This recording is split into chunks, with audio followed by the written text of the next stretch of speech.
ICQ Podcast episode 335, Massive DXing on 2 meters.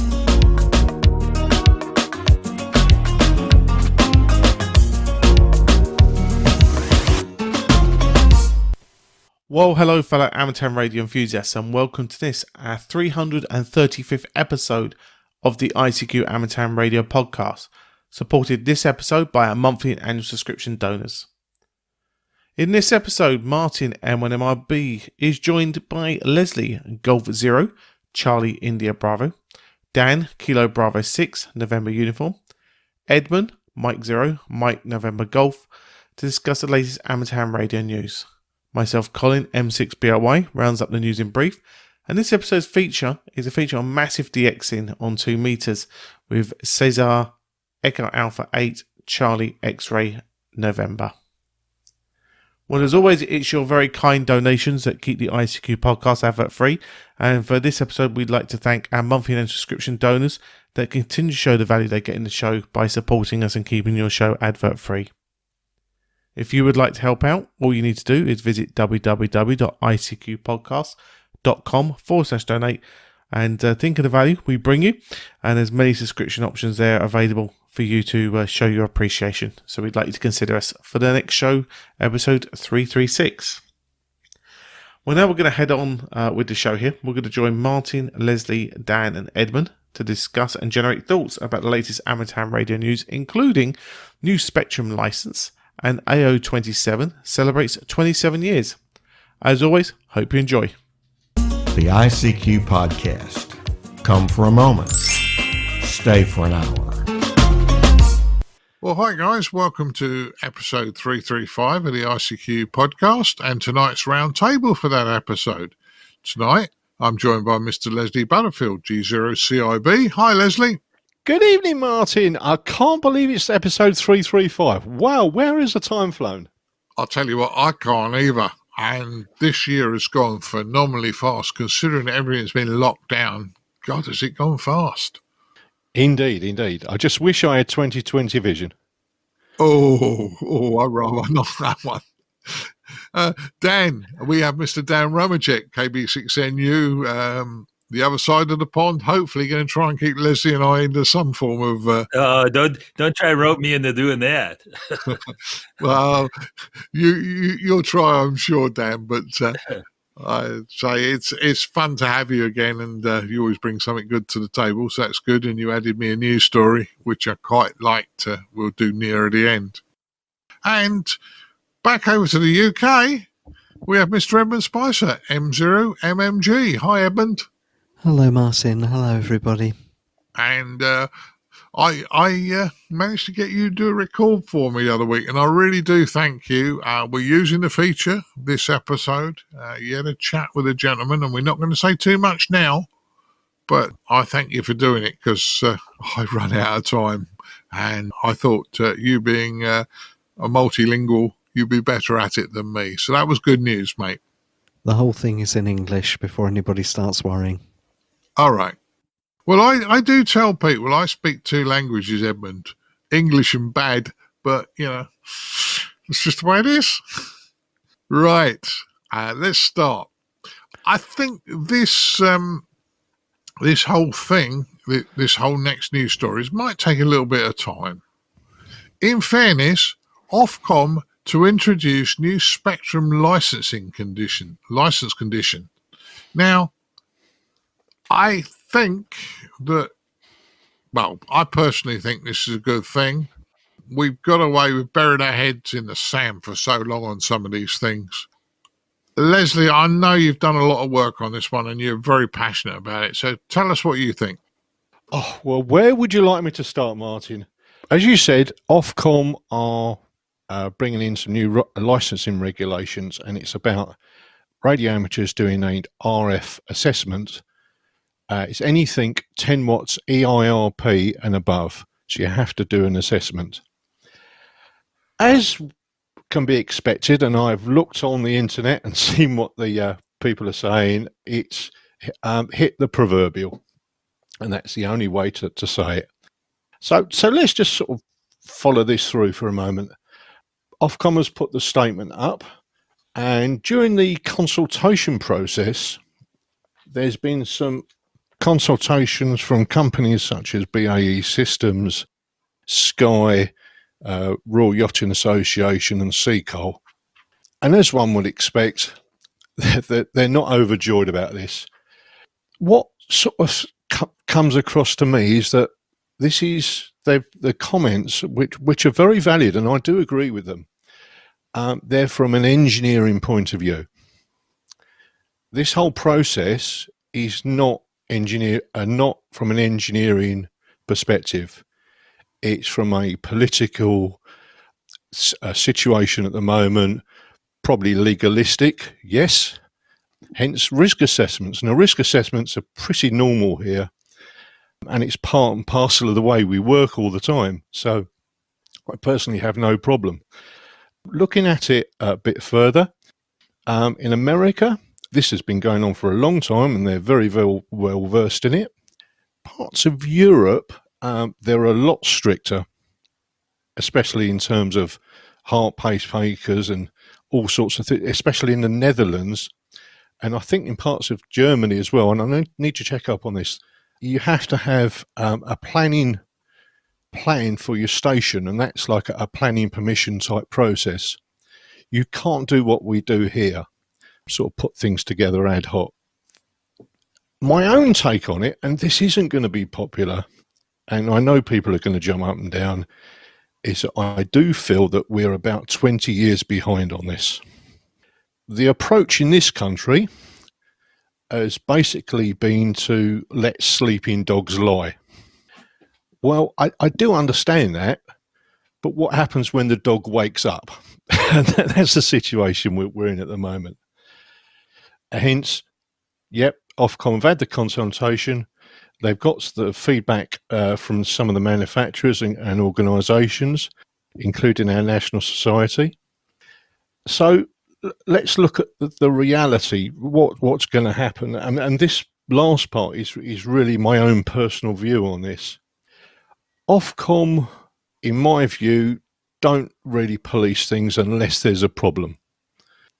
You know, unless there's a failure on the part of the amateur. You know, in my experience, somebody, if they're going to get Ofcom involved, well, they've probably got a refund on their diplomacy course, because that's failed. Because a lot of it is not technical, it's about diplomacy. Now, you've got two choices. The first one is to do the test, and it's simply, you simply throw numbers, and you can do this on the internet now. There's sites that you can do it, and you put your numbers in and certain characteristics about your station, and then you do a print off, and it tells you whether it complies or not, and then you put it in your license, and hopefully you'll never ask for it. That's one approach, and I would encourage that approach. The other approach is that Ofcom come along and you produce a piece of paper, or you can say to Ofcom, well, I don't really do all that nonsense, so I don't believe in it. Well, I have dealt with government bodies, I have dealt with local authorities, trading standards, and that approach, I can assure you, just doesn't work with them at all. If you attempt something and put something together and can be seen to be doing the right things and taking a responsible view, they'll pretty much leave you alone. If someone wants to be belligerent, now I did spot something about the fine level, and it's quite severe. I think, I was just looking at the fines, and in the consultation document, penalties for breach of a Spectrum license can indicate an unlimited fine and or up to 51 weeks prison sentence. So that's it. To my mind, responsible radio amateurs should do this, and it's not going to be like a visit to the dentist. Literally, I did one tonight, and it took me less than a minute just to throw the numbers in, and we've done it. In anticipation for this, one of the things I've been working on, because I didn't know Ofcom were going to put the calculation up there, and they've done so. What I did is I actually put together a spreadsheet and put together a pro forma in which you put your picture, you put the results in, and you put down whether it complies or not. And yeah, it's quite detailed. I believe that you've looked at it, Martin. Yeah, I certainly have, Leslie. And what you've done is far greater than what Ofcom's initial spreadsheet shows us. And I noticed there's their initial, and it was up for effectively Ofcom are saying this is the sort of thing you'll be doing. But the couple of things in there you mentioned, this is not only for amateurs. This is for anybody who transmits more than 10 watts. That's correct. But interestingly, manufacturers have come back. But in my opinion, Leslie, manufacturers don't need to come back on this because no, they don't. Installation, not the manufacturer's problem.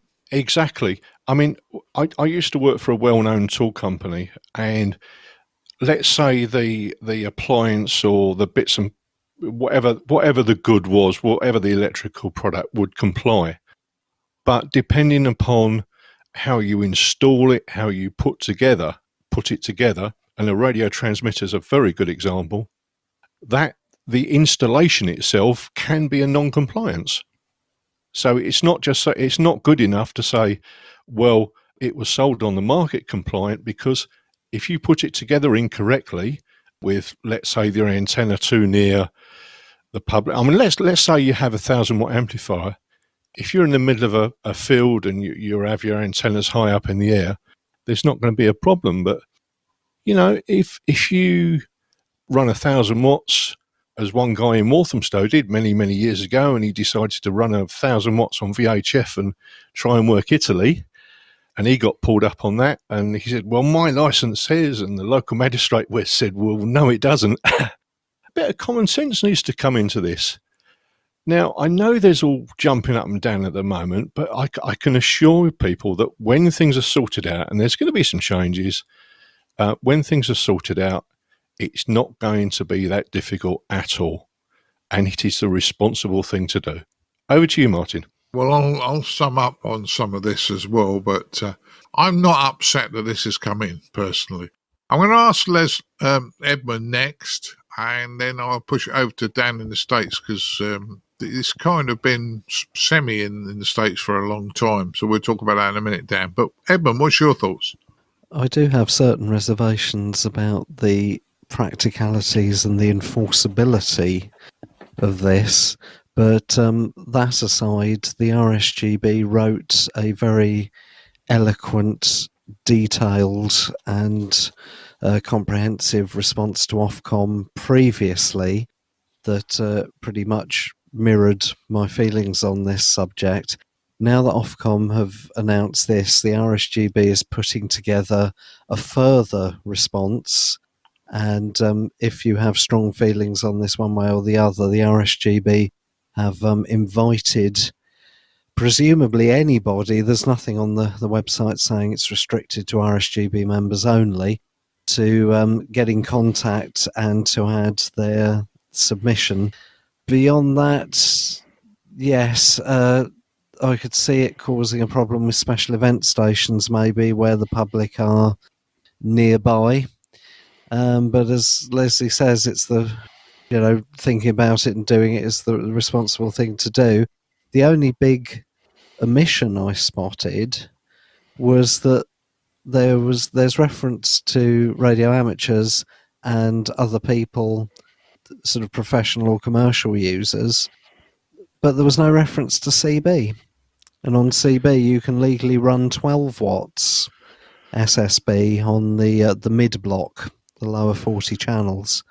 So if you stick that into an antenna, and there are some antennas that are advertised with phenomenal gain figures, which may or may not be exaggerations, then you would be presumably over the 10 watt CIRP.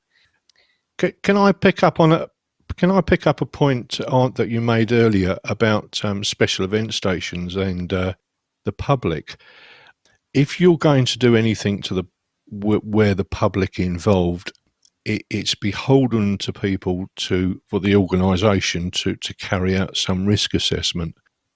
And if you go on, I think it's Essex Ham, they have pro formas and basically guides to follow.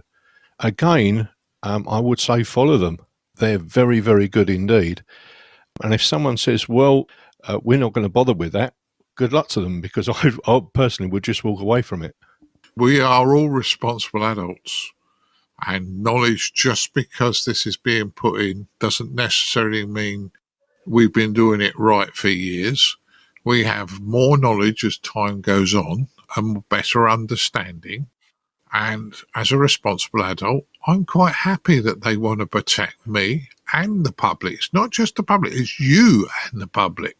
So, yeah, I can see this one. And on the CBs, I think the 12 watts is for SSB, isn't it, Edmund, not FM?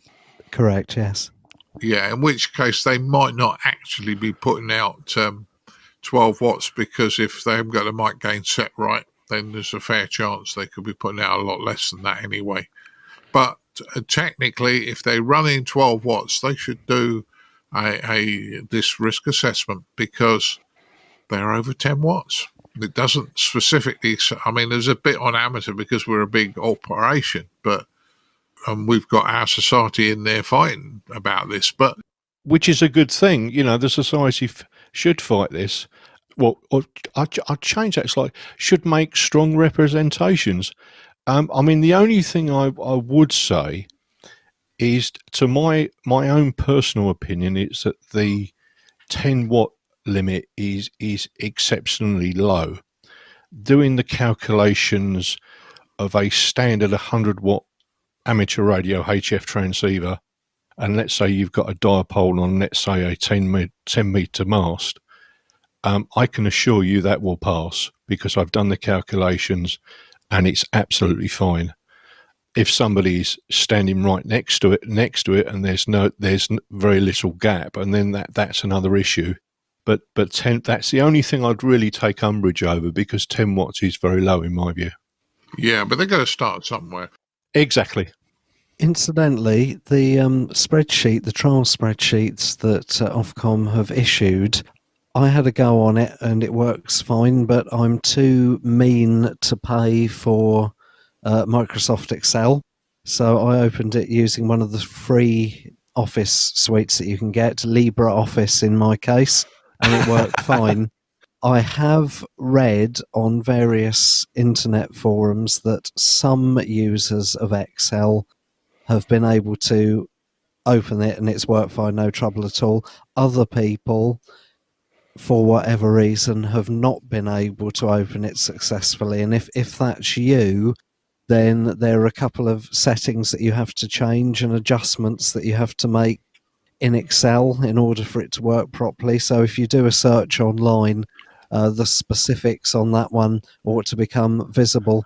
And very final comment from me, I just hope that the fact that Ofcom has publicised this and brought it perhaps more into the public's mind than would have been the case otherwise, I just hope that neighbours who dislike amateur radio antennas because they don't like the way they look, and for no better reason than that, instead of just being honest and transparent and saying that in as many words, aren't now going to start spouting off references to what we're talking about here and misusing and abusing this as a stick, an extra stick to use when making vexatious complaints against their radio neighbours. Can I pick you up on that?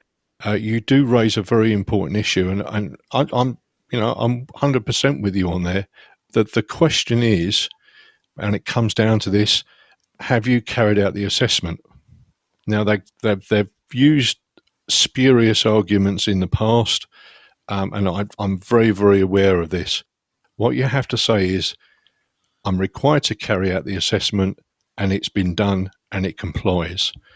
Don't get sort of bogged down into the arguments that are out there at the moment. I don't. All you have to say is, I'm required to do this assessment. I carried it out, and it complies. Or That's if you all were you need to do. particularly brave, I suppose you could turn around and say, well, in that case, it would be in your own best interest to allow me to put my antenna up higher then. I wouldn't even say that. I'd just say what I'm required to do, I've carried out. Don't get into an argument. If you've done the right thing, then you've done the right thing.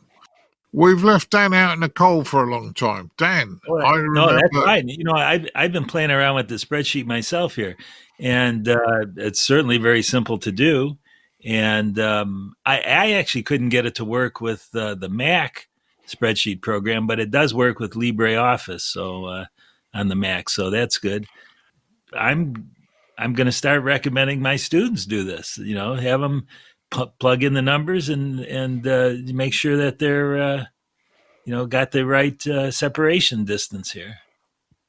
Yeah, I mean that's one of the keys is that the higher you can get your antenna, the better, and that's one of the key factors in the equation.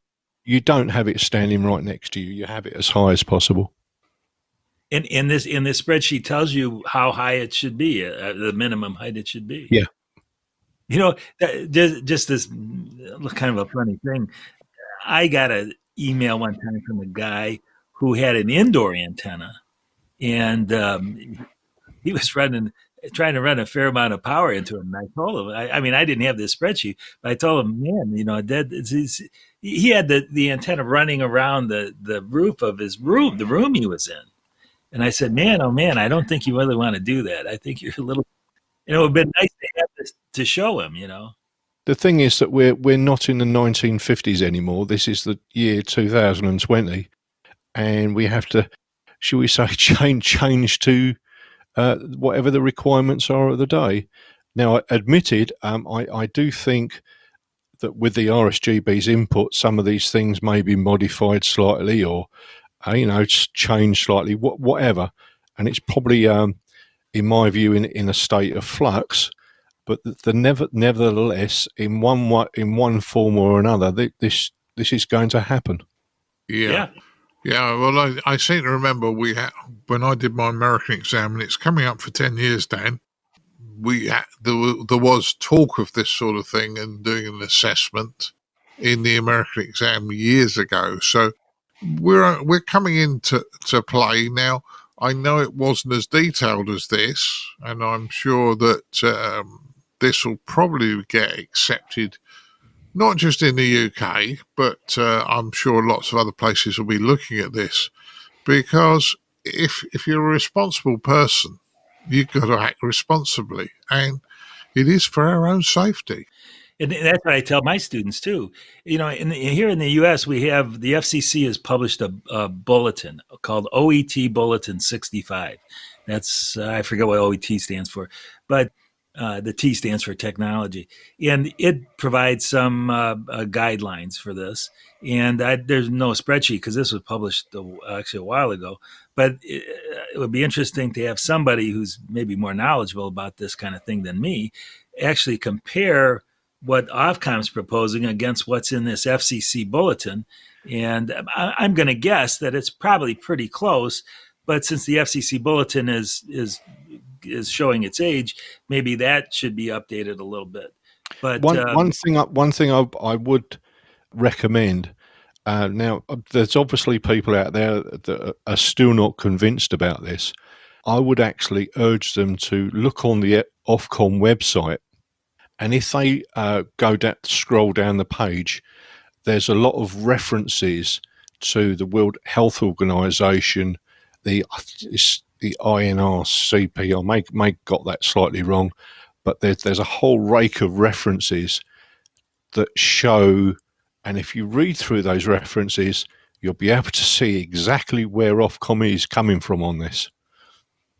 And I recommend, it's heavy reading, but please just have a look at it, and you can actually see why this has come about. I can see, Leslie, on that. Right, I'm going to sum it up, I think. I think that if you go to the Ofcom website, and there should be a link off our website to the page. There is also a 90-page document. So this is a serious document from Ofcom, why we need to do this. It's hard reading. I can't help that. But there's also the temporary spreadsheet that is a kind of a clue. And I think this is the first pass at the spreadsheet. And as Edmund and Dan have both said, it runs under LibreOffice if you haven't got Microsoft Excel. Now, come on, guys. Amateur radio guys are quite frugal. Yeah, it probably won't run under Excel 2007 or whatever it was back then. Give it a chance. But in fairness, there are ways we can get at it, which isn't going to cost us a lot of money. And I'm up for this. In fairness, I'm perfectly up for this because it's my safety. And the interesting one that nobody else has raised is the fact that I'm a mobile operator. So I've got to do a risk assessment on my antenna on the top of my car if I run more than 10 watts. But I'm not complaining about that because, in fairness, I don't see what the problem is of arguing about it. They Ofcom are not stopping us. The only thing I'd really like to see at the end of all this is a simple spreadsheet where you put half a dozen parameters in and it gives you a traffic light of red or green. And Martin, I know Leslie's done a lot. That's exactly what I've done. I know. If any clubs in the London area say, Leslie, actually, how do we do this? I'm quite happy to stand up in front and say, yeah, this is how you do this, guys. You could also get asked now with people with Zoom, you're going to get swamped with people wanting you to do that talk for their club. I don't mind. No. I think it's important. And I think we've laboured long and hard on it, but it is important. I don't feel that I want to pick the fight with Ofcom because I think Ofcom are doing the right thing personally. That's my personal opinion. So there you go. But kind of another news story that slipped in, and I think Colin must have slipped this into the news stories without telling me. And he said this one's probably more Edmund's bag, but a guy called Malcolm Howell, F4VRX, wrote to us and was telling us about what the French equivalent of the FCC or Ofcom in the UK are doing with regards to 4 and 5G and the tests they've been doing. And there's a little bit in English we have, which we'll put on our website, but there's also a link to the French document, which is a bit techie, isn't it, Edmund? It is, and just to tie my brain in knots, I read the whole lot in French without relying on Google Translate.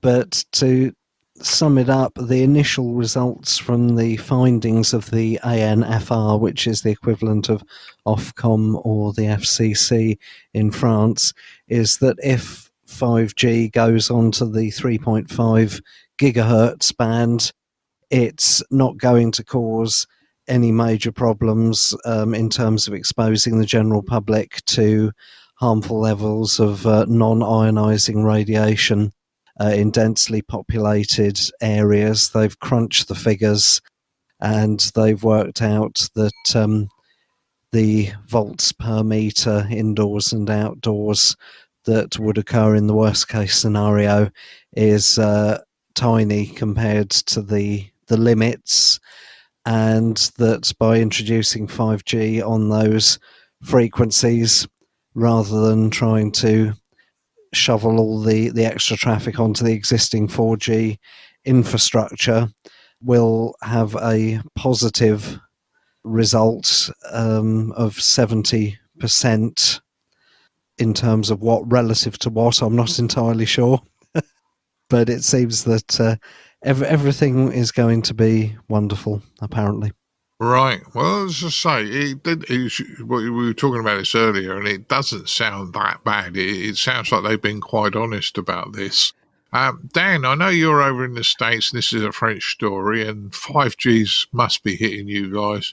And I know there's a lot of people who are running around saying 5G killed my cat or whatever. But, well, it is. They panic over everything. But is the stuff in this document of any interest to people in the States, do you reckon? Oh, yeah, I'm sure it will be because, like you say, that's, it's happening here, right? Then it's going to happen. You know, a lot of this autonomous car stuff relies on 5G, and there's a lot of things going on. So yeah, this will be interesting to see. I mean, I haven't analyzed it myself, but it'll be interesting to see who did it and how credible they are. You know what I'm saying? But on the face of it, it sounds great.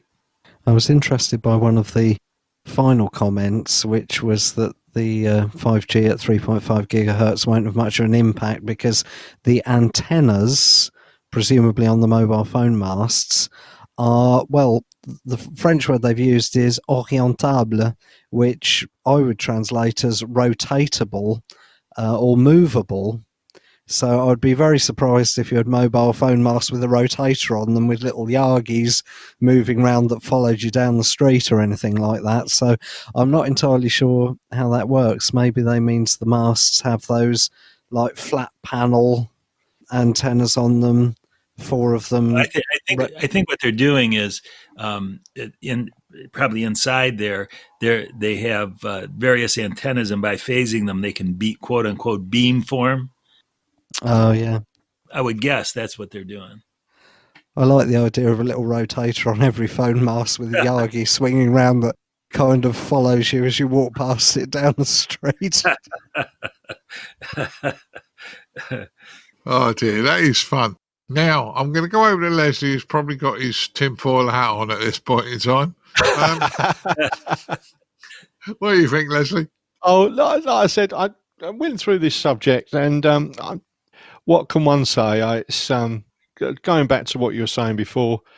I don't get involved in the hullabaloo out there. I just sort of say, yeah, it complies, and that to me is exactly what they've done there. It complies to the requirements. Job done. Yeah, I think that's a fair statement. But good on the French for publicising that. Because and thanks, Malcolm, for sending it in to us, because we don't often get information from France, and there's nothing wrong with France. It's just we don't often get information from it. But it's nice to hear from people around the world, and we do appreciate input from others. Thank you. Moving on, this is a lovely story. We don't build them like we used to, guys. AO27 satellite celebrates 27 years in space. I mean, that's a phenomenal amount of time. And I know, Dan, you were mentioning before we came to record that you've bought yourself a satellite antenna. Right. So I just bought myself an Arrow antenna. I have been monitoring some of the satellites. Tried to work through the ISS new crossband repeater, but haven't been very successful at that. But I came across AO27 on one of the satellite tracking websites, n2yo.com. And I looked on the information, and it said 1993. And I said, oh man, that can't be still up there, working. But apparently so. So this is pretty cool. I'm going to have to actually try and work it now. Yeah, as I say, I'm sure that when they put these satellites up, some of these satellites have lasted a phenomenal amount of time, and I'm sure they didn't expect them to work that long. But good on them, good design. Edmund, what's your thoughts on this one? Well, I can't speak from personal experience of working through this satellite because I still have shamefully failed to make even one contact through even one of the FM easy sats, which is really, really bad, but I'm working on it. But congratulations to everybody who's involved in getting this into orbit in the first place. And can you imagine if back in 1993 anybody, if you'd said to them in 27 years time this will still be up there and operational, that it must be so wonderful for them to know that something they worked on all those years ago is still up there doing the business. So it's a very happy and positive news story, and boy do we need them at the moment with all the bad news stories there are in the world. So wonderful, and congratulations to the team. Back to you, Martin. So what's your thoughts on this one then, Leslie? Oh, I think it's absolutely amazing, Martin. Who would have thought it lasts 27 years? I mean, what can one say? Over to you. Oh, that's it really is a phenomenal thing that they've done. And very impressed with it, I must admit. Just as another aside, I actually was a member of this amateur research and development club for a while, and I was always impressed with the technical knowledge of these folks. So in a way, I'm almost not really too surprised that it's still out. Yeah, I suppose if you're building something like this, you want it to survive, don't you? I mean, let's face it, most of these things are built out of the amateurs' pockets, and in the early days, we scrounged launches off various satellites, various rockets rather, because they had some free space. But when you think that this was probably paid for by amateurs out of their own pocket, and it's still surviving, I just think this is brilliant. So, Yep. Hats off to the guys. Indeed. Right. We now spot a new WSJT candidate release feature of FST4. Edmund, you said you might have a go at this new digital mode for the lower frequencies. What do you think?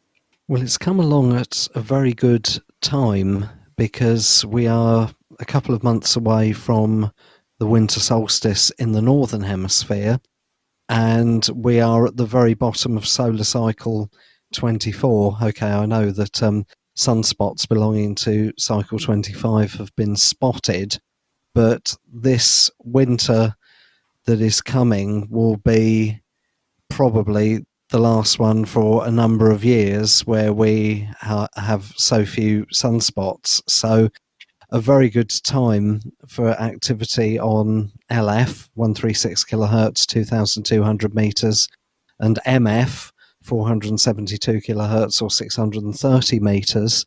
So I will watch this with interest to see how quickly it gets taken up, because I know that Joe Taylor has previous in terms of his new digital modes being adopted very, very quickly. And on the 630 meter band, if this mode gains traction over the next couple of months, then on the shortest day, the winter solstice, I am going to try to put up some kind of half decent antenna for that band, probably for receive only. Having said that, if I can find a way to knock out a couple of nanowatts ERP on that band, probably using Whisper, I might have a go at that as well. But certainly for receive, I plan to be active on that band, and I will be most certainly listening out for this mode, particularly if it's widely adopted. So even though I tend to have VHF and UHF tendencies left to my own devices, I am actually quite excited about the 630 meter band. Martin, back to you. Well, my biggest problem is I don't have anything that transmits that low in frequency, so I probably couldn't do it easily. But it looks interesting, There's lots of interesting things coming along that keep people busy.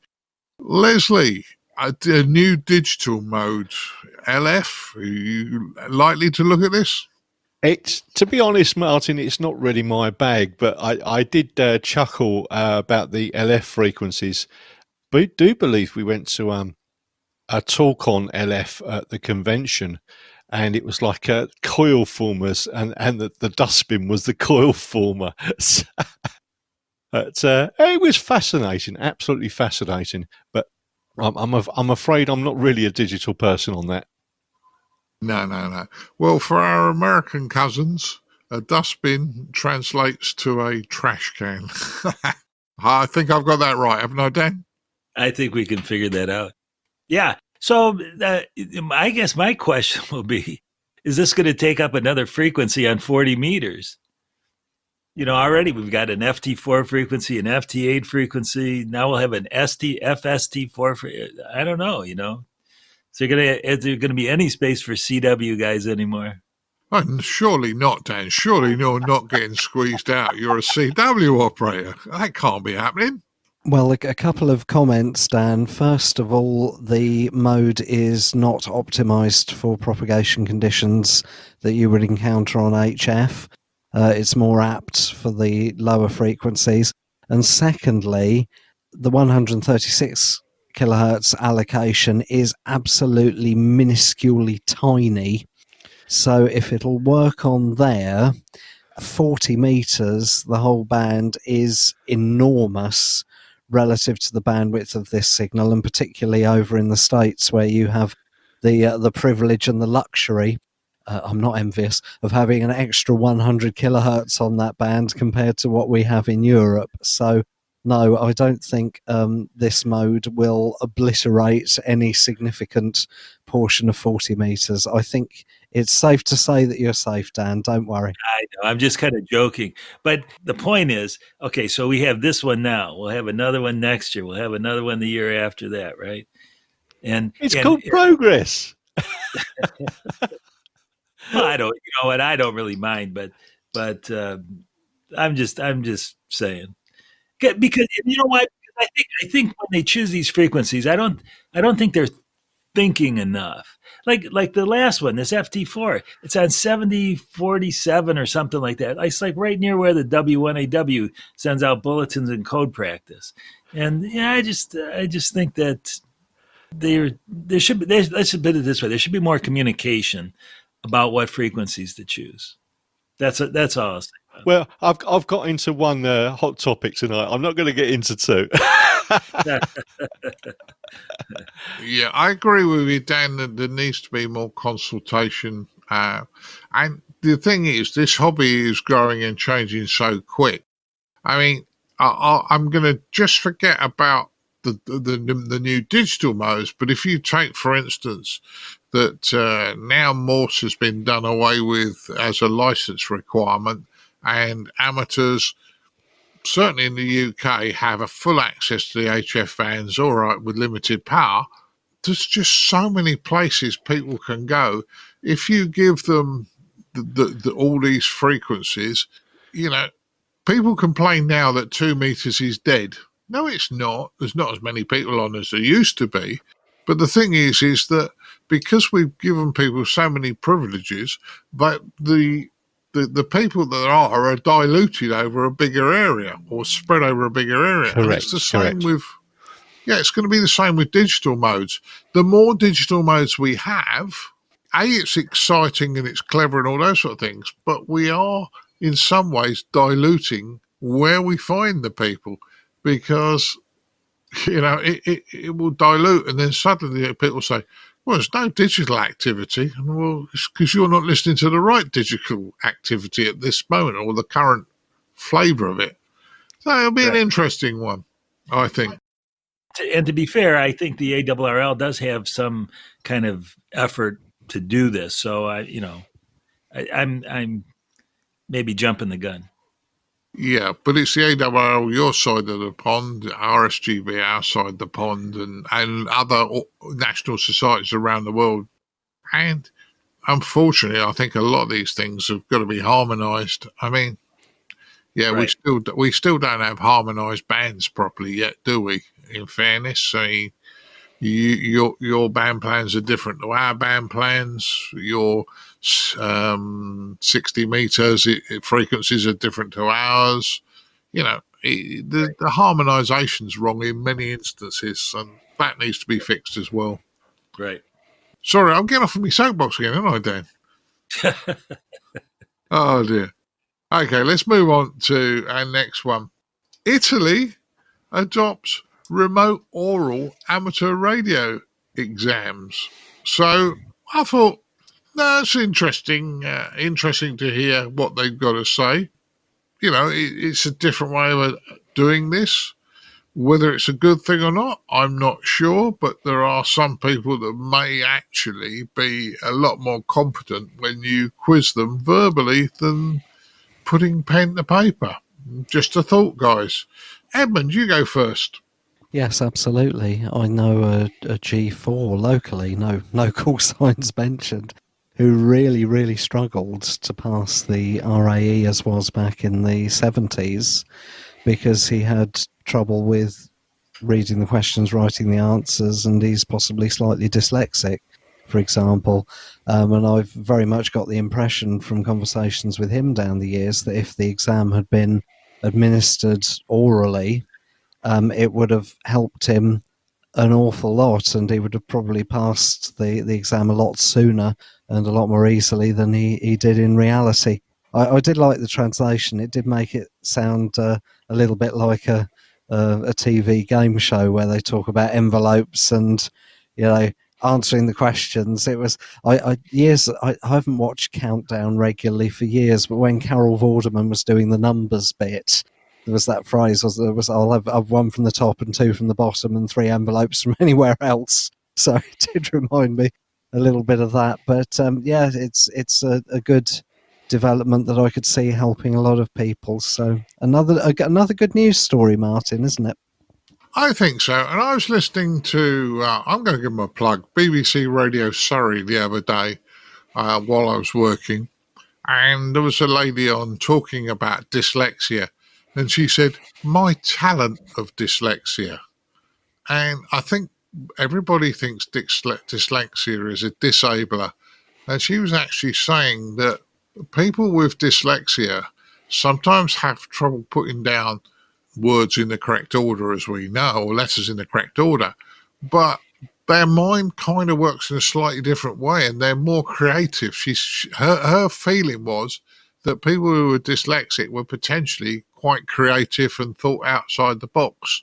So, yeah, I wouldn't say this is a bad thing to get other people into the hobby if they are dyslexic, and it helps people like that. Dan, what's your thoughts?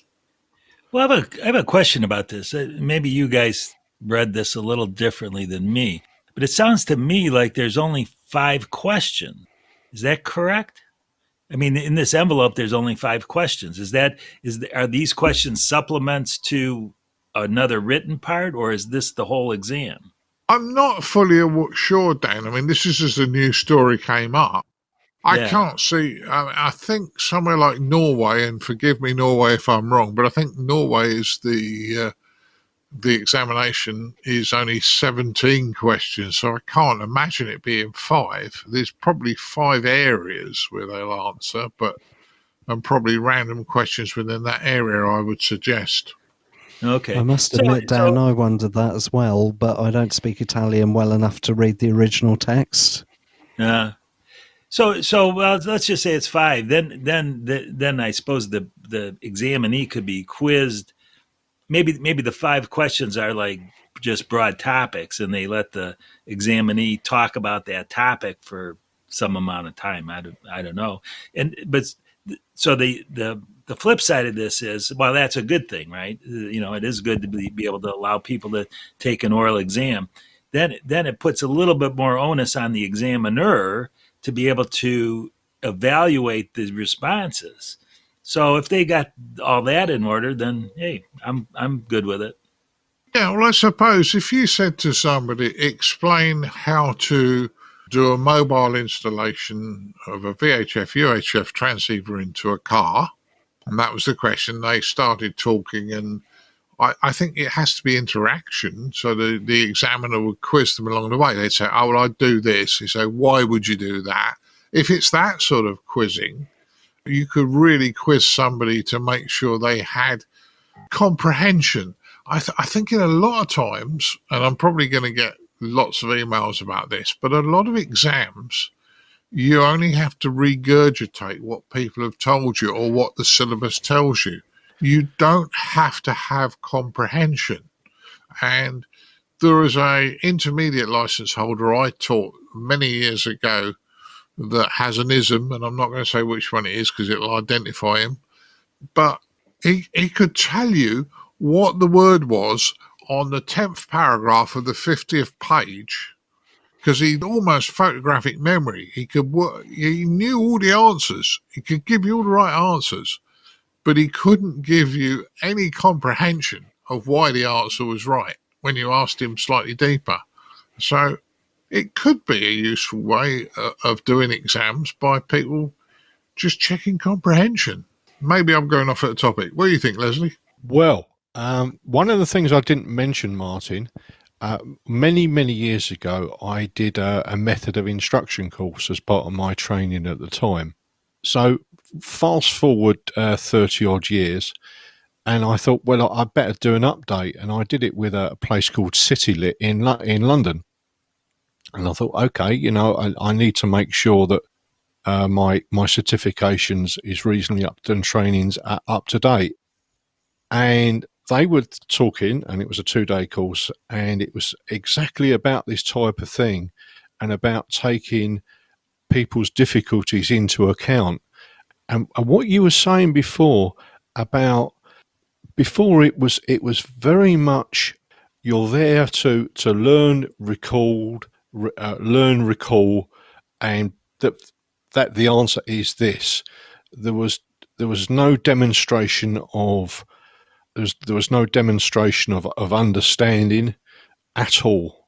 There was no sort of thinking outside the box. You were there purely to, and this is what this up-to-date course was sort of putting across. And it's about, instead of giving people the facts, it was a case of for them to come to find their answer their own way, and to show in their own way how it can be done. So I'm actually for this. I think it's a good idea. Let's carry on doing it. Well, it's worth seeing how well it progresses, and whether it, you know, the Italians have probably run this. They're probably the first to try this. We can only try, Mark. We can only try. Yeah. And the thing is I've taught the foundation and intermediate courses in the UK, and students learn different ways these days. You can't just sit them in front of a school environment that we. Yeah. Good afternoon. What was it? Good afternoon. My name is, then followed by death by viewfoil. You know, that just doesn't work. You know. Yeah.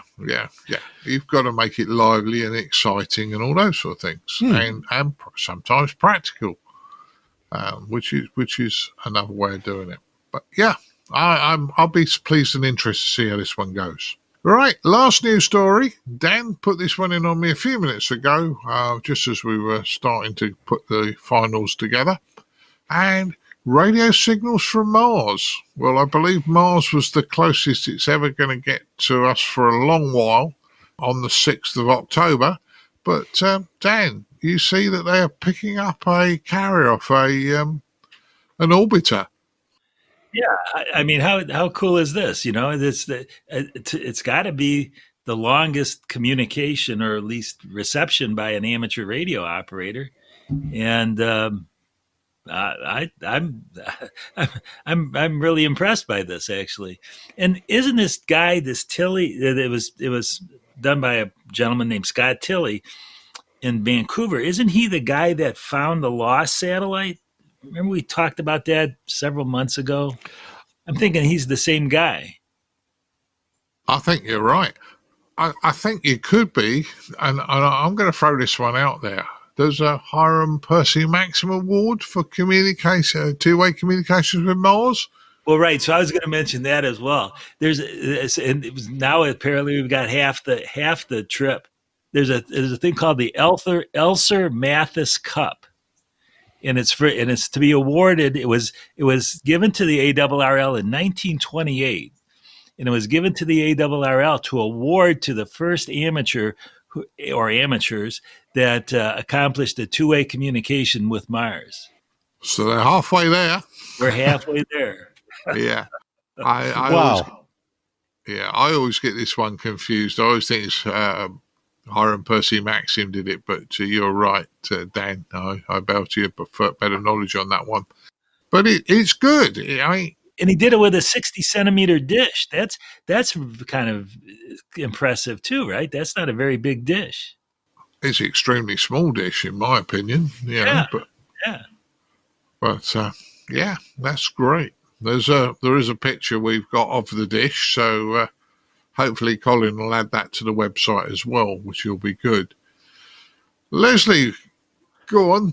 What do you think about communication? I'm just with listening Mars? with fascination, to be honest. You know, it's like, wow. I mean, when you think about it, the distance between the Earth and Mars, and then you think of, I don't know what the distance is, it's something phenomenal. And then you look at the radio signal, which is essentially, it's like a very, very thin pencil, all that distance. And think of it like that. So you've got to be very, very precise. And I just think, wow. Yeah, it's phenomenal. And the other thing is, I think it takes, 2 seconds to the moon? From the Earth to the moon, I think radio waves take about 2 seconds, 4-second round trip. But Mars, it must be minutes. If you were to transmit to something that was going to, say, a repeater on Mars, it must be umpteen minutes before it comes back. Yeah. I'd like to look at the numbers and see what it is. Yeah, it just does my head in, mate. It does my head in on those sort of numbers. But I know there was a group of Germans some years ago did instead of Earth, Moon, Earth, did Earth, Venus, Earth. And I have a gut feeling it was about a 4-minute round trip to Venus and back. But I can't remember exactly. But it'll be a big numbers to Mars, I'll tell you that. So, yeah. But once again, this is the sort of stories that youngsters and young people coming into the hobby are going to get very excited about. I can hear a satellite on Mars or a satellite floating around Mars. Who else is going to do it? How cool is that? All right, Edmund, I'm not embarrassing you because you haven't done a satellite communication, but what do you think on this one? Well, I hope that he gets a QSL card from the manufacturer of this satellite up there going around Mars. That photograph shows what is clearly a prime focus dish rather than an offset dish. And you don't normally have prime focus on dishes much smaller than about 1.8 meters across. So if that photograph is of the 60 centimetre dish, for it to be a prime focus one, I could almost wonder if the dish is homebrew, because I'm not aware of any commercial manufacturer that makes a 60 centimetre prime focus dish. So if that's the case, that makes it even more impressive. The smaller the dish, obviously you have less gain, but the less accurate you need to be in pointing the thing. I don't know if anybody's ever tried it, but if you want to point a dish at a geostationary satellite, say the Astra 2 series at 28 East, for example, where Sky TV lives, it is a lot easier to do it with a smaller dish than with a larger one, because although you've got more gain on the large one, obviously the bore sight is a lot more narrow, so you have to be a lot more accurate in pointing the thing. That's what I was saying, it's like a pencil.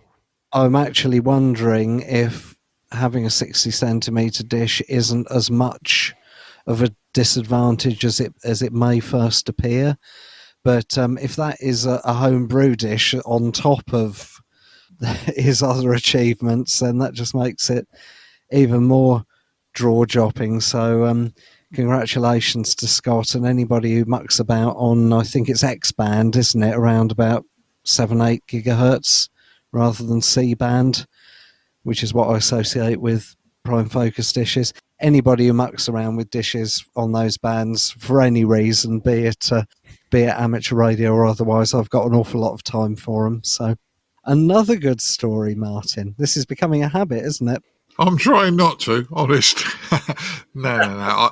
I think this is great, and it could be. There was some strange sized military dishes around. I remember going back a long time when you and I used to go to Kempton Rally, and one of the dealers there, lovely guy, still around, he's packed his business up. I was out of work and he said to me, "Martin, will you come and run my overflow stall?" And he set me up in a different part of the hall selling the stuff he didn't want to sell on his stand. And one of the items was a strange sized dish.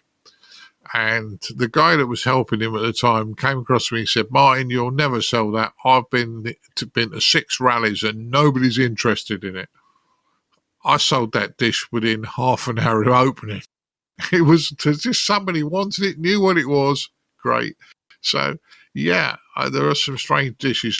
This whatever this dish is, it's either home brewed or it's a seriously modified one. But whatever, it's a lot of good work there, and it just proves our amateur radio. You know, we recycle things and we make things work, and very interesting. So that concludes the news stories, guys. Now what I'm going to do is ask the boys what they've been up to since we last spoke. So, Leslie, who you been terrorising? No, I'm not. I behave myself totally. I can assure you, Martin. No, the only thing I've been working on, and I did be honest about it. I kept a bit quiet about it. Was that spreadsheet, because when it came out, I wanted to make sure that our club was being looked after and things were being done properly. So that's the only thing we've done on that. Radio-wise, not very much. It's all sort of, how can I put it, been very, very quiet and on the radio front, but work-wise it's been very, very busy. So over to you, Martin. Yeah, well, we can't always do things, and I know it's been pretty busy. Edmund, what have you been up to? We've seen lots of pictures from you on the internet, so I know you've been up to a lot. Well, at the very end of September, I went on a week-long holiday to the city of Derby. And if ever in my life I've needed a holiday to recharge my batteries, because I was just about fit to drop from the hectic nature of work, that was it. So I decided to travel light as possible, which meant I didn't take any HF rigs or even any VHF mobile rigs. All I took was a few handhelds, and I had roughly 50 contacts on 2 meters. Now, by chance, I was staying at a place that was about 1 mile away from GB3DC, the 2 meter repeater there. Probably about a third of my contacts were through that, and of those, 3 or 4 were via Echolink. So I spoke to people in Lebanon and Australia, and but we won't mention all of that because it's not real amateur radio, you know. Echolink is cheating. But if you leave all of that aside, 2/3 of the contacts were simplex, and I went up on high ground, because they have more high ground in that part of the world than I do down on the West Sussex coast, on two separate afternoons, Sunday afternoon and Wednesday afternoon. And each time I only had to call CQ once on 145-500. Once I QSY'd nearby, I just had one after another of people calling, and that was just 5 watts from a handheld into a 7/8 wavelength on top of my car. So if you think 2 meters is dead, get yourself up on some high ground, preferably at weekend, and you will get people, even under flat conditions. It was a great thrill, actually. There was a bit of a lift on the Sunday, and I worked a Mike 6 station who was doing a SOTA activation in Scotland. So whilst I've worked Scotland before on 2 meters, I've only ever done it while I've been in Scotland at the time. So it's not a new DXCC for me on that band, but it's the first time that I've worked that country whilst not actually being in that country, if you see what I mean. So if anybody's listening who worked me during that week or heard me, then thank you very much for taking the time to talk to me on the 2 meter band. On the day I drove home, the second 145 Alive event was taking place. I know several people went up on high ground. I was driving down the M1 at the time, so I couldn't do that. But just for a bit of silliness, I stopped at every single service station between going on the M1 at Derby and coming off at Leatherhead on the M25. So that was 7 motorway service stations altogether, and I managed QSOs from 5 of them. So again, don't believe activity is dead. And then last but not least, I have never entered a contest in my life until last Sunday. There was a new contest called the Portable Operations Challenge. that a couple of ICQ podcast presenters have had a hand in. So I thought I'll have a go, and being a masochist, I did everything to make my life as difficult as possible. So I used my Yaesu FT817ND, the Sotabeams 2030-40 linked dipole. I stuck that up specially for the occasion.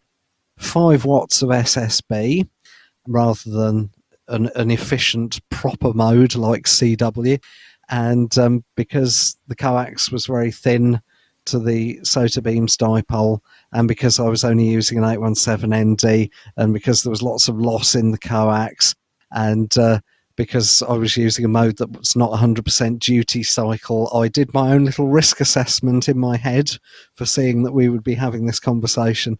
And I worked out that despite the fact I was sitting very close to the antenna, I was all right exposure-wise, because I was in search and pounce mode. I wasn't calling CQ, so I wasn't transmitting very often either.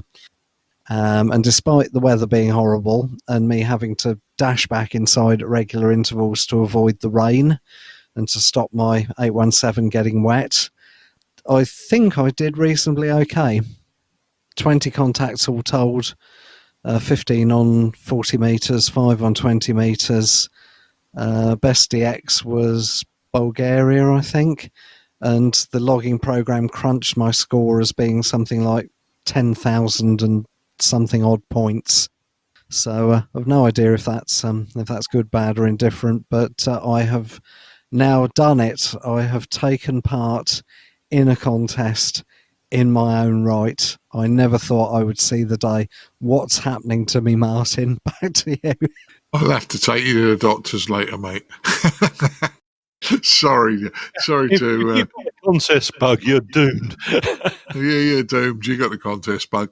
I was cold, I was wet, I was fed up by the end. I have no idea why die-hard contesters would want to put themselves through that. I really don't. So no danger of me getting the bug, Leslie.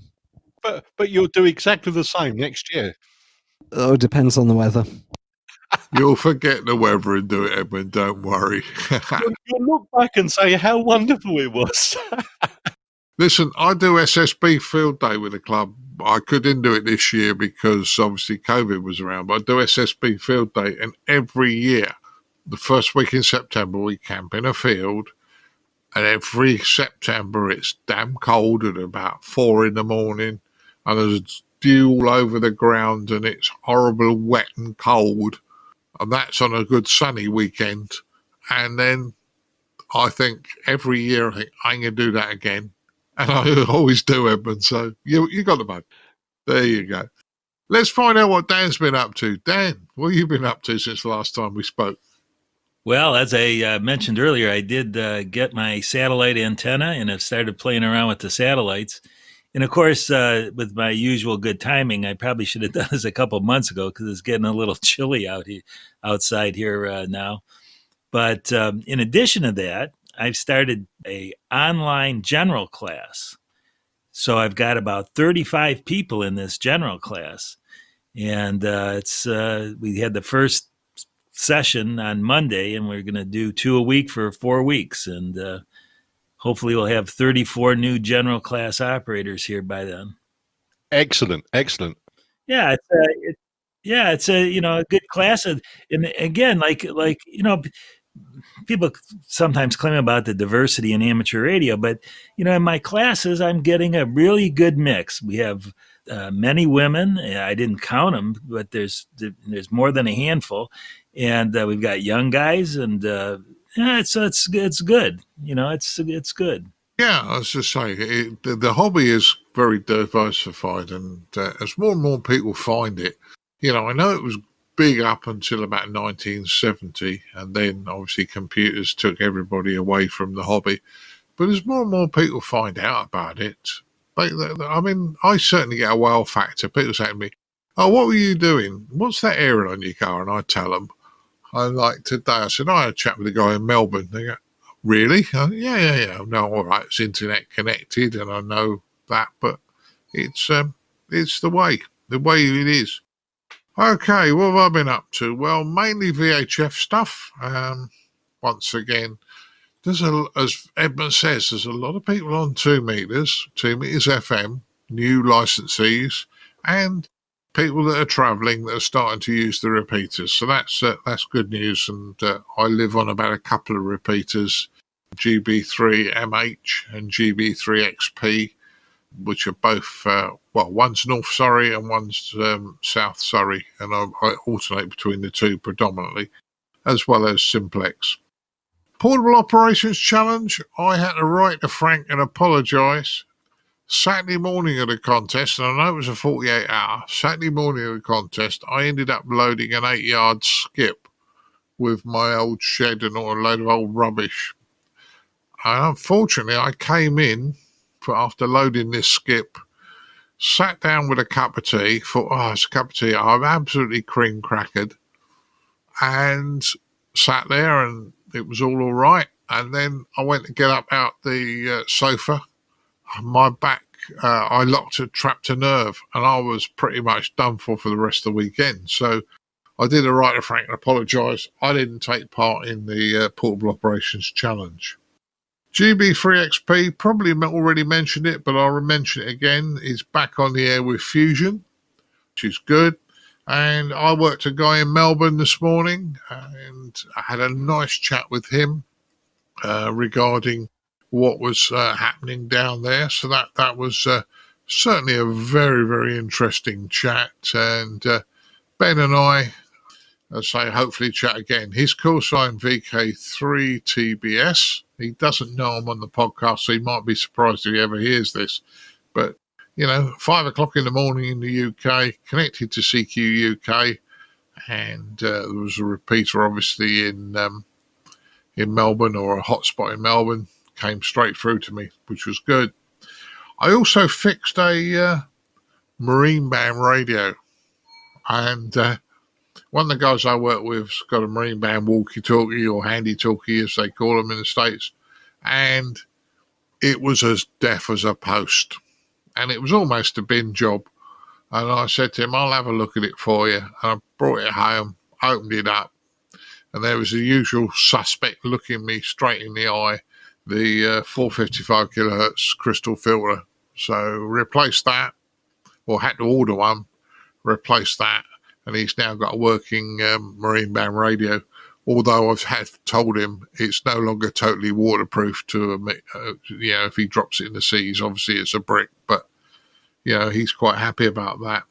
And I did fix Mrs. B's Nintendo Switch controller. They wanted, put it this way, I felt a bit guilty because I could have probably got this done under warranty, but she's worn out one of the hand controllers in about 6 months. And they'd have probably replaced it under warranty. However, by the time you send it back and the game she's playing, she'd have lost it and all the data and all that sort of thing. It wasn't worth the effort. So I had a quick look on YouTube, had a quick look on eBay, found a Nintendo Switch controller kit, which consists of 2 joysticks, the relevant screwdrivers and bits and pieces. That arrived, cost me £5, took a controller apart, fitted a new joystick into it, and it's back up and working. However, this is the big however, it ain't an easy job, guys. So if you're thinking of doing it, have I said it? The screws are so small that if you've got them lined up on the table and you sneeze, you'd probably lose half the screws. They're that small, they blow away. But and it's very tricky with all these little ribbon cables here and everywhere, but it is doable. So that was another thing I'd done. So that was pretty much what I've been up to. Not as much radio as the boys, but pretty much what I've been up to over the last couple of weeks. Well, I'd like to thank each and every one of the guys for today for turning up and joining me and keeping me company and producing this episode of the ICQ Podcast News Roundtable. I'd like to thank Mr. Leslie Butterfield G0CIB. Thanks, Martin, and I look forward to, shall we say, the post bag should be a little bit hot next time. I would hope so. I'd hope so. If the new regulation doesn't excite people either way, then there's something wrong. I'd also like to thank Mr. Dan Romanchik, KB6NU. Well, thanks for having me. Yeah, it's always a pleasure, Dan. You know that. And thanks for bringing a perspective from your side of the pond to the podcast. I'd also like to thank Mr. Edmund Spicer M0MNG, and also thank you for the feature you did for us for this episode. Yeah, no problem. And I hope it came out well and that everybody enjoys this, even if VHF is not your thing normally. It's still quite an interesting discussion. Well, I enjoyed it anyway. You did. And thanks for doing that one for us. I did shoot myself in the foot. All right, then, guys. Well, we're going to continue with the rest of the podcast. And I say 73 to you all as we continue. 73, guys. 7-3. 7-3. Keep your amateur ham radio podcast advert free by donating less than a length of coax. Visit www.icqpodcast.com/donate now. For all the news, links and information, visit www.icqpodcast.com. And now it's time to have a look at the news in brief with me, Colin M6BOY. We start off with news here in Belgium. And unfortunately, there has been an announcement that the regulator in Belgium, the BIPT, has decided to suspend amateur ham radio exams due to the COVID-19 situation. So basically no date when they're looking to bring them back on the course here. But the Amateur Radio Society of Belgium, the UBA, says they'll be notified as soon as exams resume and will let everybody know. Anyone who's already registered for an exam and has already paid for it will be able to re-register at no additional cost at the resumption and will receive a priority booking at that time. So fingers crossed, maybe the Belgians could look at some of the works being done in other jurisdictions in relation to remote exam sittings, etc. And that might help them out get on the stream as soon as possible. Okay, diary time, guys. The 8th of November between 800 and 1200 UTC, the EANET sprint contests continue. This one named Radio Clubs of the World. You've got 4 hours to compete, where you could win original and funny prizes you can share with your friends. It includes things like hotel stays, restaurants, wellness and adventures. Moreover, you have the opportunity to contact those radio clubs you still need to compete for your EANET award. So say that's the 8th of November between 800 and 1200 UTC. Now, the Belgians might not be doing too much on getting people on the air, but that doesn't stop NASA. So the Johnson Space Centre unfortunately has postponed their amateur radio training over this most of this year, obviously with what's going on. But that hasn't stopped the astronauts working on their amateur radio skills. NASA astronaut Kayla Barron completed her introductory course in June and has received basic amateur radio operations training again in late September. Took her exam and received the call sign of KI5 Lima Alpha Lima. Now, not to be held back here, but European Space Agency astronaut Matthias Mara passed his amateur radio exam in July and got his basic ham radio operation training done as well in the summer, and he's now been licensed as KI5 Kilo Foxtrot Hotel. Astronauts Shane Kimber, KE5 Hotel Oscar Delta, and Shannon Walker, KD5 Delta X-Ray Bravo, completed refresher courses as well this year. And they've also got some other astronauts ready to take the technician license as well. So great to hear that, as I say, astronauts are still being picking up their call signs, etc., for potential use when they're on the International Space Station, etc., even with things being shut down for the COVID-19. Right, then we're going to head over to our features episode, and this episode's feature is an interview by Edmund, Mike 0, Mike November Golf, with Cesar Echo Alpha 8 Charlie X-Ray November, and is a feature discussing the massive DXing he's been achieving on 2 meters. Hope you enjoy.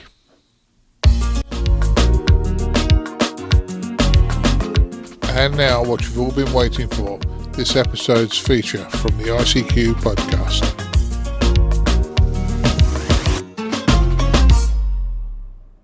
Well, hi everyone. For this feature, we're joined by Cesar Echo Alpha 8 Charlie X-Ray November. The call sign might be familiar to you because we've been covering his exploits recently on the ICQ podcast of some amazing contacts made from his base station on the Spanish island of Tenerife. So we reached out to Cesar and asked him to come along and tell us more about what he's been doing, and what he's been working with, and how he's been making these phenomenal contacts, as I say, using traditionally short range methods. So welcome to the ICQ podcast, Cesar, and as I say, we're also joined by our colleague Edmund Mike 0 Mike November Golf as well. So welcome to the show. Hello, thank you very much. Hello everybody. So Edmund, you obviously was part of the team that spotted these wonderful performances. I know this is something that's of interest to yourself, so I'll hand it over to you to ask away. Yeah, thank you, Colin. Cesar, bienvenido al ICQ podcast. Welcome to the ICQ podcast. 2020 has been very successful for you, and we will talk about that in a minute. But can I ask, first of all, how you started in amateur radio? Oh, yeah, this was a great question. I started in ham radio about 14 years ago only. I am a totally new by the moment. And I started because when I was at the college starting my studies, radio is involved because this is for the merchant navy as an officer. So when I saw radio communications, I say, wow, this is quite interesting. I look on internet and I found amateur radio. At the beginning, I read about CB band, and then I read even more regarding amateur radio. So I decided to get my license. So it was when I was 18 years old, 14 years ago. So it's not a long time. Yeah, okay. And you started on the HF bands, I think, didn't you?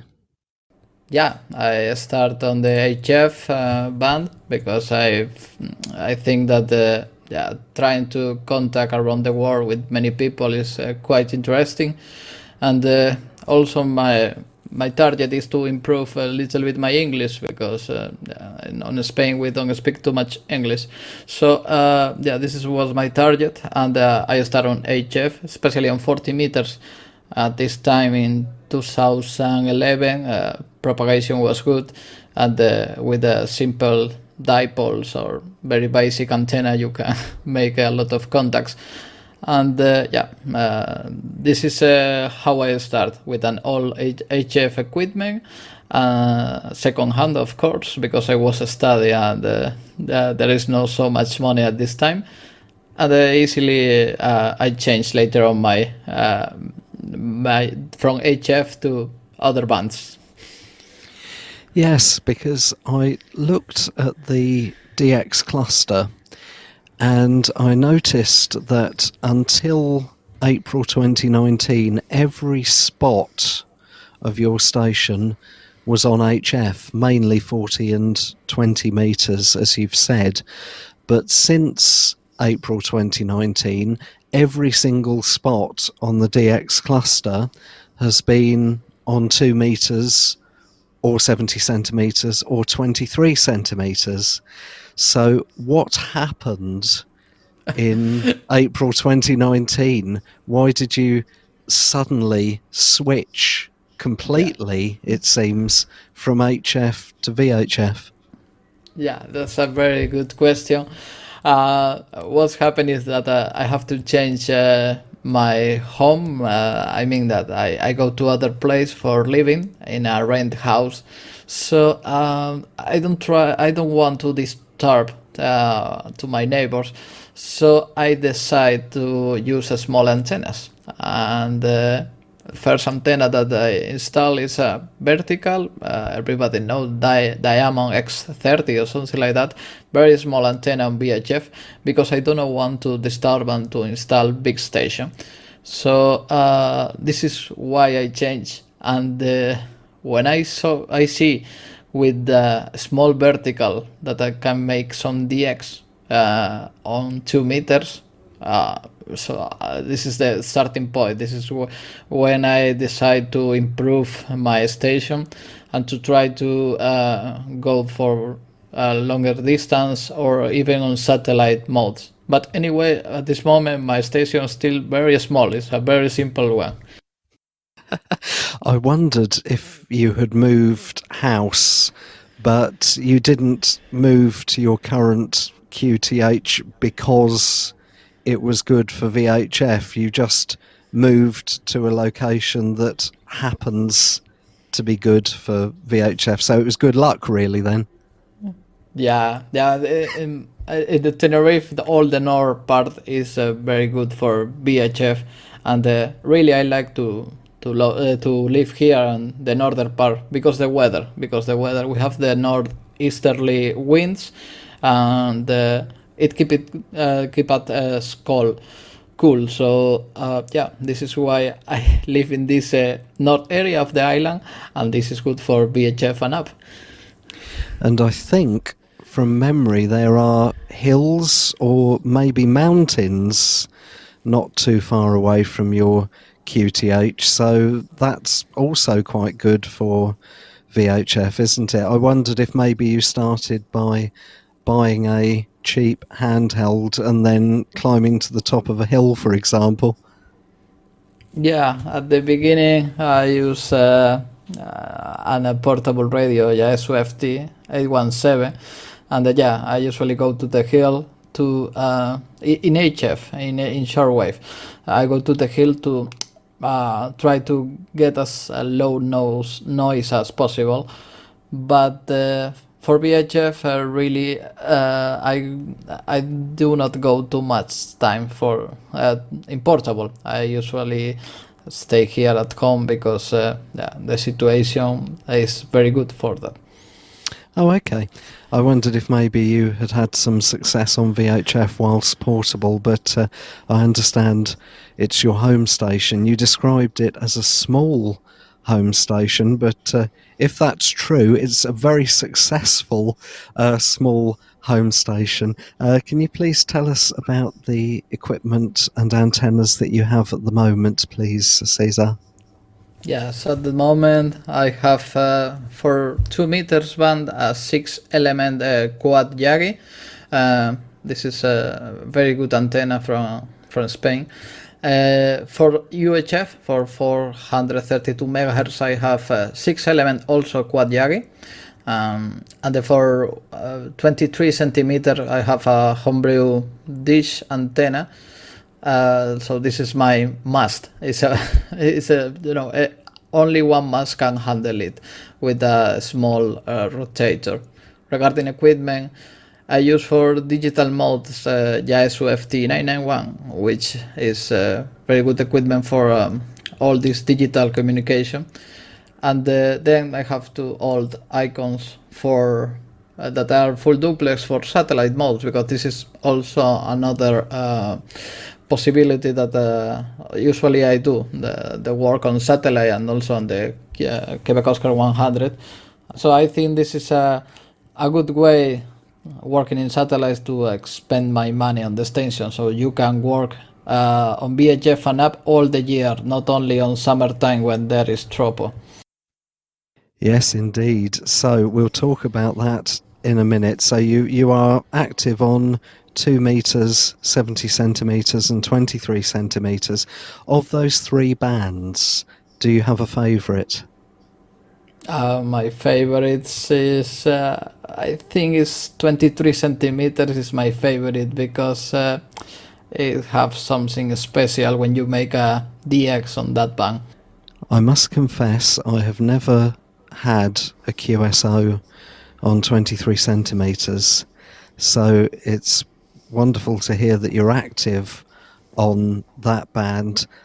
What's your most memorable contact on 23 centimeters? Yeah, on 23 centimeter, it was this year. The contact was with Ireland, with Echo India 2 Foxtrot Golf, and we make an SSB QSO on 23 centimeters. Also, there are other stations very close to Ireland, G7RIU or G4LOH, that we can make FT8 and SSB contacts. So yeah, it's a good distance.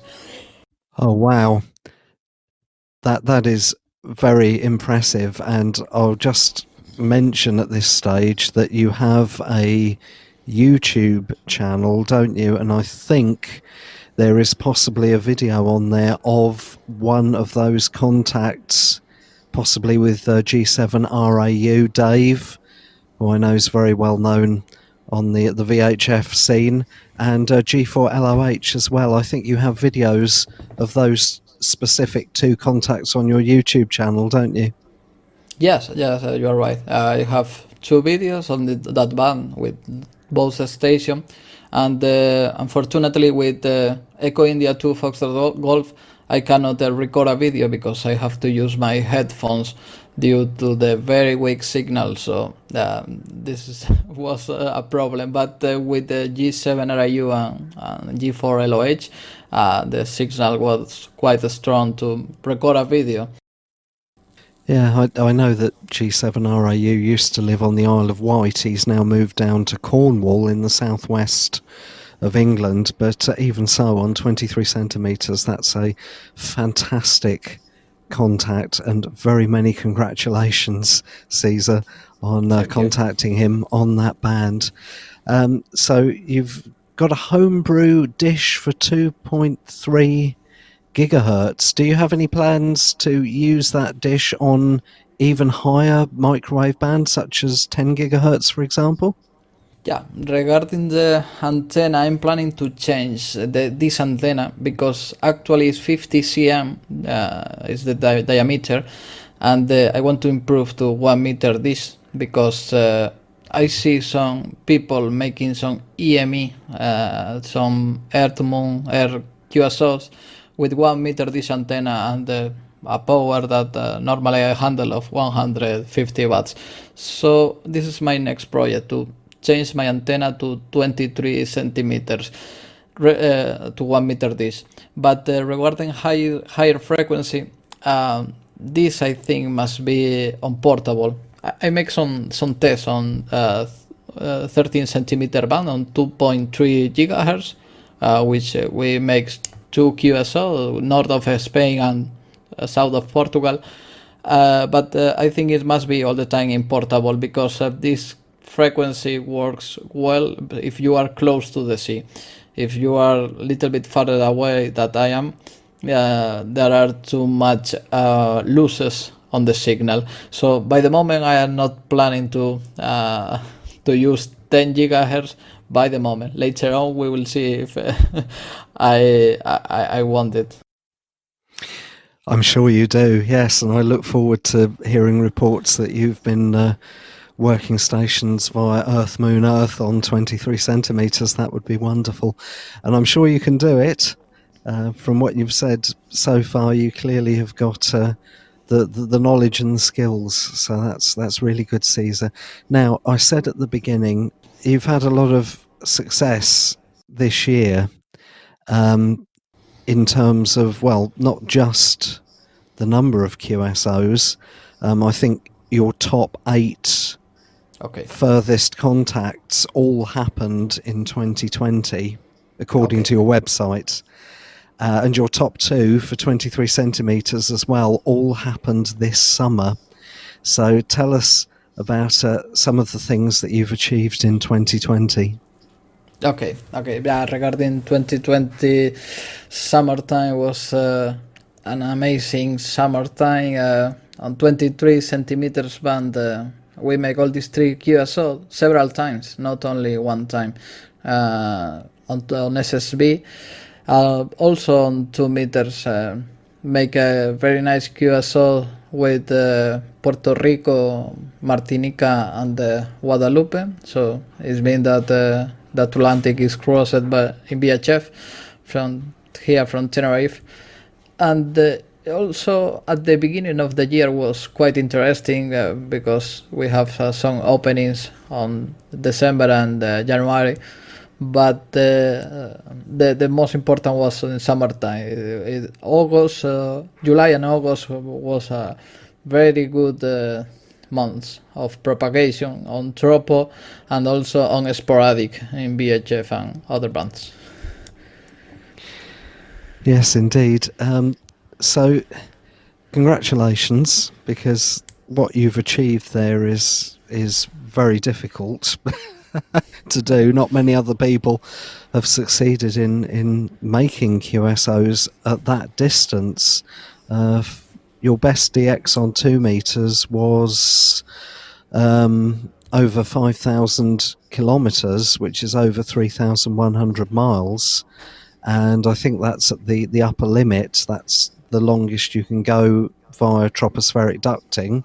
So maybe Sporadic E was involved as well. But however you managed it, it's one heck of a contact. So very well done, Cesar. How do you go about making contacts like that? Do you sit in your shack for hours and hours every day and hope to hear something, or do you make skeds, or do you study propagation using online tools? How do you approach making contacts like that?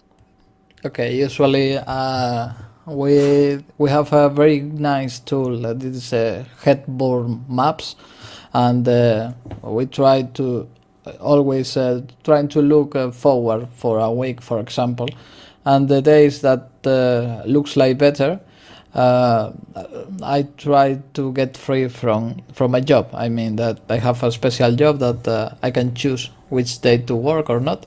So if I saw on the headboard maps that they are going to be good tropo, so I, for example, for 2 days, I try to keep these 2 days free. And usually I use FT8 because I can transmit and I can see on some web page as a PSK reporter where I am where my signal is reaching. So with this tool is a very good tool. I think better than the beacons, because you transmit with your full power with your big station beaming to the place that you think that the tropo is going through, and you can see that this station are receiving you or not. And after you see this spot on PSK reporter, or maybe if you receive some station, so usually I try to use the chat, this chat that is online, Oscar November 4 KST, and I try to make some sketches over there. For the Atlantic QSO, I make a sketch by email with some station, and they usually communicate between them to beam their antenna to me. But usually the way is like that. Is I see the headboard maps and study that map, and then making some sporadic DX to see if I get some flags on PSK reporter. Yeah, okay. Well, clearly those methods work very well. You've mentioned PSK reporter, so that picks up your FT8 transmissions, I think, doesn't it? Yeah, my transmission usually is FTA, and then if FTA signal is strong enough, I try to transfer to SSB. I'm glad you said that. I've never had an FT8 QSO on any band, but I'm really pleased to hear that if signals are strong, you then try SSB rather than just leaving the contact via FT8. So I wish you continued success. I think our time is almost up. So last couple of questions. What plans do you have next? What's the next goal that you would like to achieve? Okay, yeah. Next goal is trying to make the same QSO in the higher band. I mean, trying to cross the Atlantic on the 70 centimeter and the 23 centimeters, but this is going to be next summertime because during the whole year there is no conditions. So this is my next target. I want to improve a little bit the station with some preamps and antennas, and trying to cross Atlantic on the next 2 months. Maybe it's possible, maybe not. We will see. Well, on 2 meters, you could get across the Atlantic with a combination of sporadic E and tropospheric ducting, whereas on 70 centimeters, you would be relying on tropospheric ducting on its own, I guess, or maybe help from meteor scatter or something like that. Yeah. Yeah, regarding the 2 meters Atlantic, I have the record of my received station on FTAs for 2 days, because the duck stay for 2 days, and I have a constant reception report from Martinica and Guadalupe. So I think that the southern part is totally tropo. Maybe Puerto Rico or so is some sporadic involved, but for the southern part of Caribbean, I think it's only tropo involved, because I received the same station during 48 hours. I have to make some statistics because I save all this record regarding FT8 reception. Yes, if it was 48 hours sustained, it sounds like a very settled marine tropospheric duct, doesn't it? So if somebody wanted to work your station, 2 meters FT8 might be a good place to do it. You mentioned satellites as well. Are you active on the amateur low Earth orbit satellites, or are you set up just for the geostationary Quebec Oscar 100 satellite, Cesar? I am active on both kind of satellites, on LEO and the Quebec Oscar 100. For the summertime, usually I am not very active on satellites, because we have this fantastic tropo from Canary Island to Ireland and England. So most of the time I stay on terrestrial. But in the winter time, I am on LEO and on GEO also all the time, because it's very interesting. And do you tend to use the FM satellites such as Alpha Oscar 91 and 92, or do you use the transponder satellites with single sideband? I prefer the single sideband, because it's more clear to communicate, and everybody knows the advantage of these satellites, so they are much better for me. I try to avoid the FM, but sometimes when there are some skid or special grid locator, maybe some school, I try to be active on FM also. Okay, all right. I'll listen out for you on some of the SSB transponders then, rather than on the FM birds or the new repeater that they've got on the International Space Station.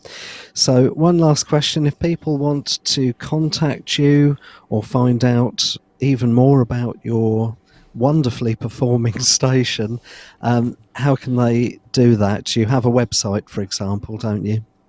Yes, I have a website. This is a qualified Charlie X-ray November .Echo Sierra, and there are information how to contact with me by email and follow a little bit of what I'm doing actually.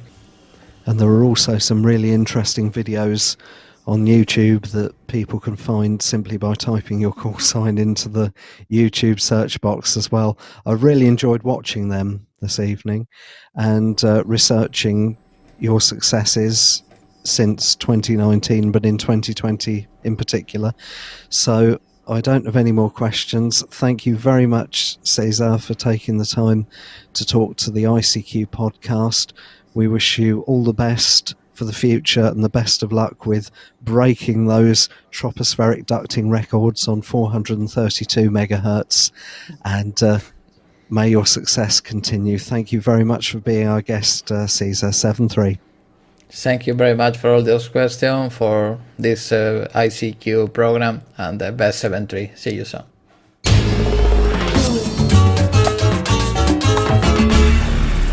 ICQ Amateur Ham Radio Podcast, serving the amateur ham radio community fortnightly since 2008. Well, my thanks goes to our colleague Edmund Spicer, Mike 0 Mike November Golf, for his first ever interview feature for the ICQ podcast. Thank you, Edmund. And of course, many thanks to Cesar, Echo Alpha 8 Charlie X-Ray November, who talks to us about his history in amateur radio and achieving his Massive DX on 2 meters. Certainly a very inspirational ham on the island of Tenerife. And certainly shows what can be done on bands that you wouldn't normally expect to get great distance on. Certainly does. And say Edmund's all excited and thinks that he's going to make even more strides for greater distances. So we could have a new feature if the distance improves, Colin. Yeah, exactly. So, as I say, we'll keep in touch with Cesar and see what's going on there on the island of Tenerife. Right, now feedback this episode, and first piece of feedback comes in from Mike, Kilo Delta 5 Lima Papa Echo, and this is a very interesting piece of feedback that I think we should all be thinking about.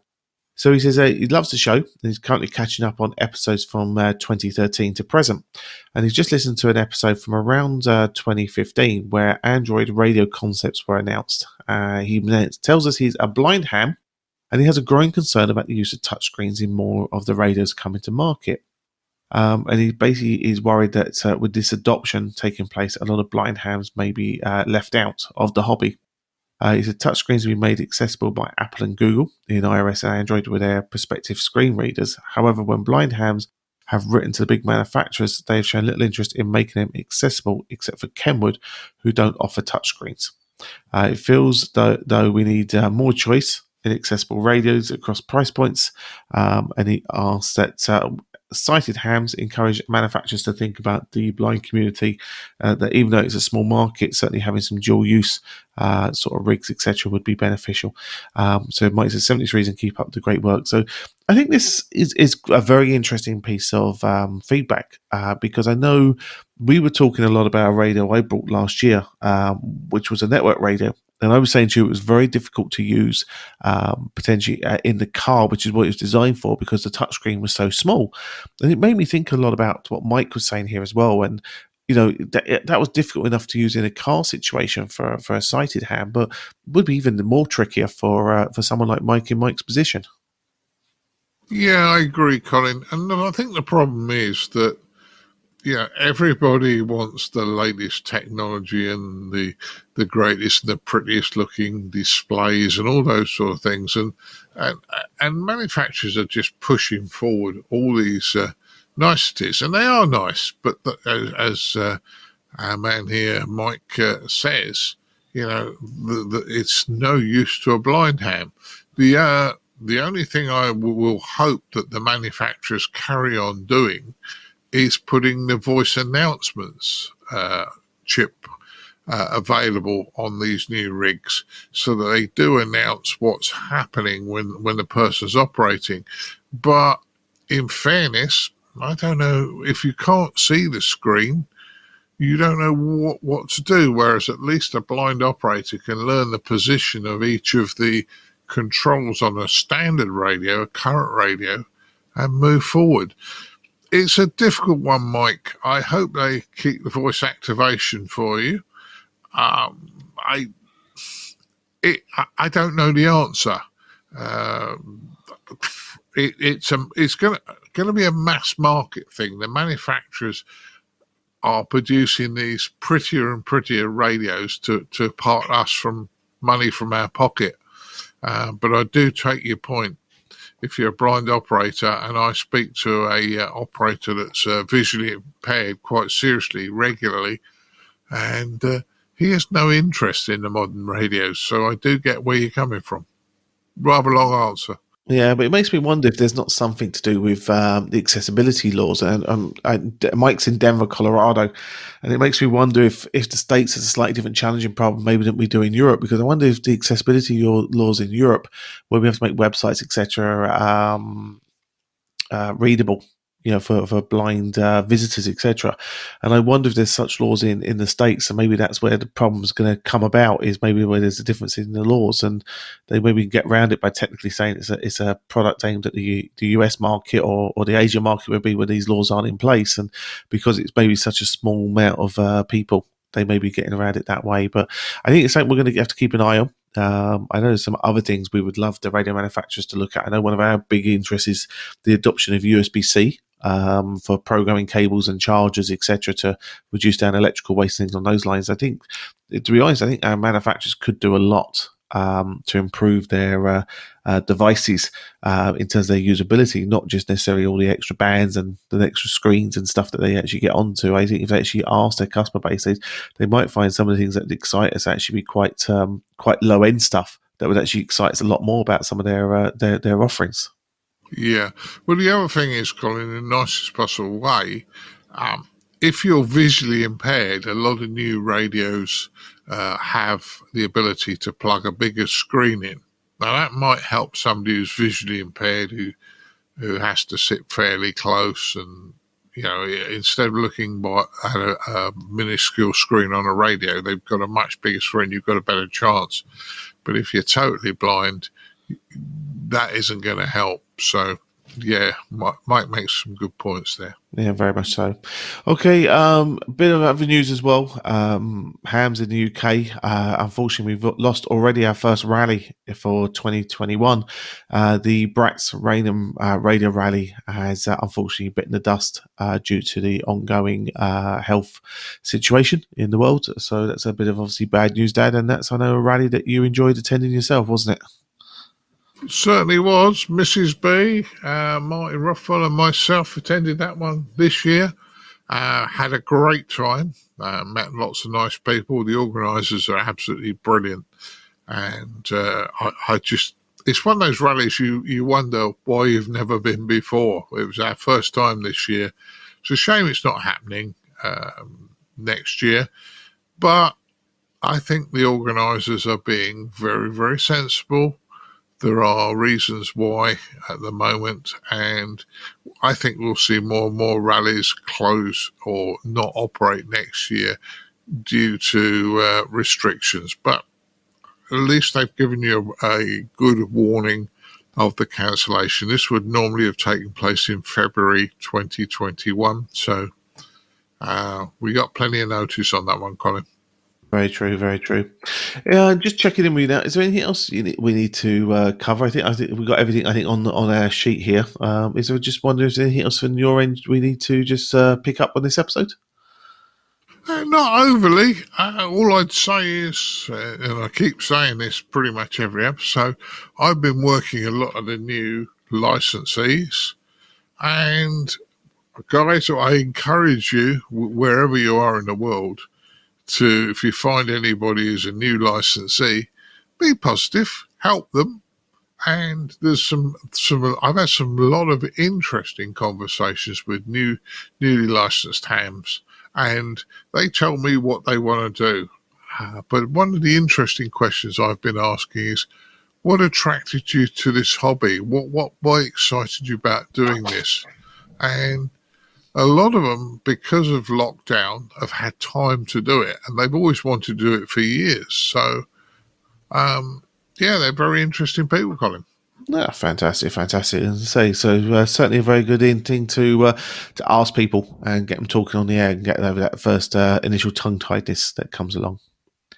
Right, well, obviously we need to thank a few people for this episode number 335 of the ICQ podcast. We'd like to thank our monthly and annual subscription donors for keeping paying our way and helping us pay our bills for the show, and more importantly, keeping us advert-free. You can show your value for the show by visiting www.icqpodcast.com/donate. Or as I say, whatever you find value in the show, send it our way and it'll help us keep on improving the show. And as I say, paying our bills without having to take advertising, which I know you guys appreciate.